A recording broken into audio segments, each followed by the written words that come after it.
We'll level this up next week when we talk about really trying to then stabilize the spine and work the back. So simple variation. Jim's going to go ahead. He's going to put a knee on the bench. We're going to go knee on the bench here because we're going to work backside of the shoulder. Now, when we look at trying to train the shoulder, what we want to also think about is having a stable spine to pull against, right? Because if we're going to try to take those, the rhomboids especially as we start to work into some of this, what I want you to do is flatten your back out. So I want you to make your back long. So, yep, longer, longer, longer. Good. All right. Now I literally want you to shove your butt into Maud's face back there. Right there. Okay. Anybody see how he just flattened his back out there? So this is the position we want to pull from. Because once we get this spine nice and flat, now all of a sudden he's got a lot of motion here that he can create from his shoulder. So when we look at then going through, and like I said, we're still more going to tackle the rotator cuff here. We're going to take that arm. So see how his elbow's pointed out right here? So we're creating shoulder extension and kind of stabilizing both through internal and external rotation because his elbow, you can relax, his elbow wants to go either way because one muscle is going to want to work to either open it or pull it. Okay, so when he pulls out here to 90 degrees, he's contracting that infra and supraspinatus to pull up because he's got to pull into adduction or abduction a little bit. And then the internal, like if I put a finger here, I can feel his teres minor, teres major trying to internally rotate to resist the extension and external rotation here. Okay, going back down. Now notice the sequencing that he's going through right here. Especially, and this is where it'll change based on what you're trying to work. So if he just goes through and does it again. Anybody see how he initiated here at his arm? Yeah? So go ahead, go down. Now what I want you to do is I want you to pull your shoulder blade back to the middle of your spine and then pull with your arm, okay? Twist or? Nope, no twist. Don't worry about twist. Yep. Does anybody see what just happened there? One, he goes immediately into a little bit of shoulder extension and adduction, so he brings it closer. Still go at 90 degrees, right? Shoulder blade. Bring your shoulder blade to my finger. There we go. Does anybody see all of a sudden the angles that start to change here? Okay, go again. Now what we're doing, when we look at, let's do like 3 reps here. When we look at that shoulder blade moving, he's getting retraction. So he's letting that shoulder protract, and then he's pulling it back into retraction. So when we look at, you relax. When we look at the rhomboids that come from the top side of that shoulder blade and bring that shoulder blade into a retraction, and sometimes, especially the rhomboid minor will pull up into your ear a little bit.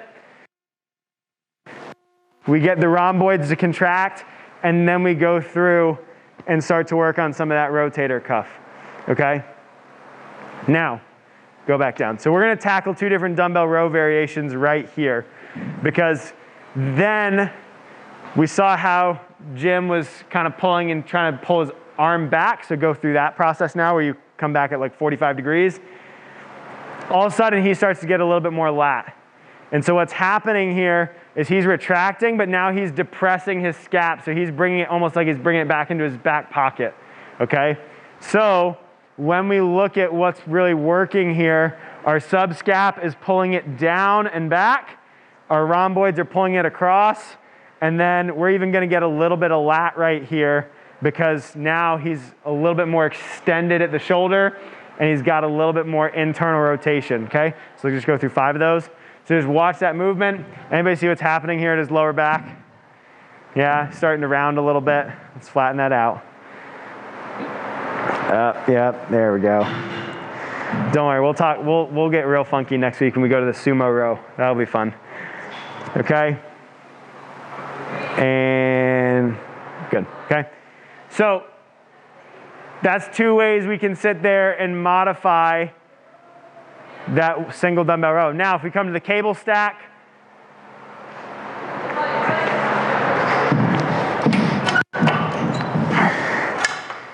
Jim can go through that same process. What I want you to do, pick what arm you're going to use. Okay, great. So face the cable stack. I want you to stick your left leg forward. Okay, stick your right leg back just so you have something to brace. So Jim's going to keep his hips stable and he's going to step back just a little bit so you have some tension on there. Okay? Same process, he's gonna go and bring that arm at 90 degrees, and he pulls through that shoulder blade. Okay, so he initiates with the shoulder blade, he's gonna get the rhomboid, and then he's gonna get some of that subscap. There we go, yes. So, well, we're gonna talk about that here in a second. Just go arm, there we go. So notice, right, the more you initiate with your arm, the more you're gonna pull from the shoulder blade through that humerus. The more he initiates, go ahead and go more shoulder blade first. The more he pulls the shoulder blade first, you see that retraction. So he's basically isolating the whole shoulder blade by shoulder blade first, isolating a little bit more on the outside when he comes here, okay? Now, we talked earlier, just relax a second. Supination, pronation, and Ahmad was kind of going this direction.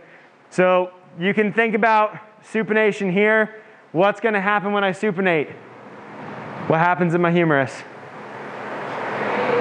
Externally rotates. So what has to stabilize when I start to row? Because I start to go external rotation here, my lat has to stabilize and not let my infraspinatus just yank my shoulder to the outside. So what Jim's gonna do is he's gonna turn, we're gonna start by going neutral, okay? And I want you, if you can see his back from this angle, anybody see his back start to get wider? Okay, so pull, row. All right, going back. Start with the shoulder blade. Anybody noticing his back starts to get a little bit wider back here? You feel that contracting a little bit more? So what Jim's lat is trying to do is trying to stabilize his humerus to not go all the way out as he rows. So that way he's not rowing like this, okay? Then go ahead, turn your whole palm up. Now he's gonna get a little bit more, so shoulder blade, pull. So now he's gotta stabilize some of that rotation. And he's even, especially here, this allows him to get into a little bit more extension. So he's gonna get a little bit more lat. He's gonna get a little bit extra supraspinatus is up here in his shoulder. And then relax. So it's all gonna change. The tough thing, we relax. When we look at the dumbbell variation, if we start pulling and rotating here, the only difference that you're gonna see is that you're gonna run into your side with the dumbbell a little bit easier. But if we get in that cable position and we row here, I can pull all the way through past my midline in order to get into those positions. So here's what I want you to do. I want you to pick, same thing, either pick a cable stack and then do 5. And what I want you to do is try to figure out shoulder, like arm first, and then shoulder blade first. Then do 5 more where you start to change where your wrist position is. Because if we think about our normal dumbbell row, we're kind of in a pronated grip. So start to then go neutral, and then maybe even try to then supinate and come out, okay?